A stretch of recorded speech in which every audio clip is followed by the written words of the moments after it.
И така, както вече споменах, TPS-чето дойде, монтираме. Единствено, нали, силно трябва настройка. Стъпково моторче все още нямам. Ще видим, може и от AliExpress да си поръчам в крайен случай. Помпата я монтирах, като вече е обезвъздушена. По принцип ви трябват за тук 2,5 см болтове, аз ползвах 2 см, защото се тая. Пък исках да са с тези глави индусните. Да, порязах си пръста на тази ламарина. Ето следичките от обезвъздушаването, както и да е. Взех си нова тръбичка за тук, тъй като тази доста е бъркотливи, ще има да разберете. Тази е огромна, дълга и не ми се занимаваше да я ползвам, не ми се занимаваше да сменям и цялата тази инсталация догоре, защото е 300 лева готово от eBay. Реално това е 10 лева. Пасва си. Единственото, което е, трябва да я оправя захватите. Това ще го резна и това и онова горе.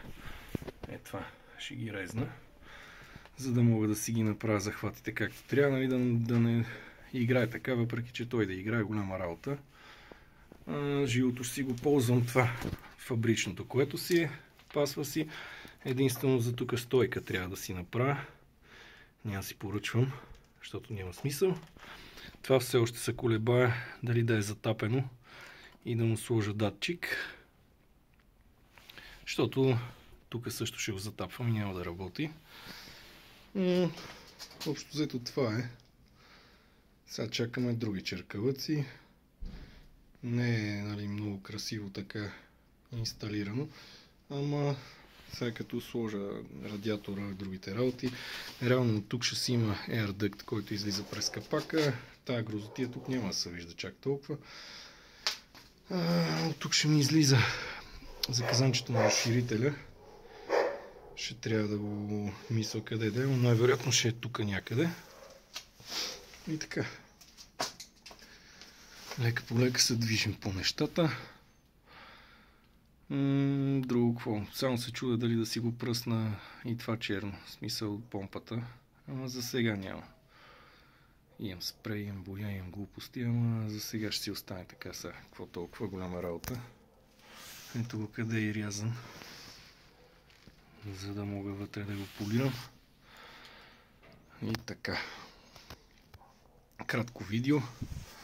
Ама какво повече да ви занимава? Да, тук за горивната рейка, понеже не влиза тук, нали, смисъл това не пасва директно тук.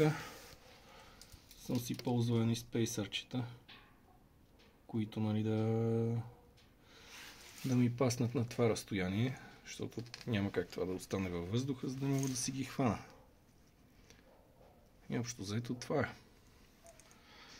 Това фитинг тук ще ми дойде съвсем скоро, за да може, нали, да е завършена инсталацията горивната, иначе всичко друго си е готово по нея. И те така те. Да, трябва да си затворя казанчето. И така. Ако има нещо скоро време, да имам време, ще продължаваме напред, както казват. Или по-точно както казва Кобратчо. И така. Ай, чао ви!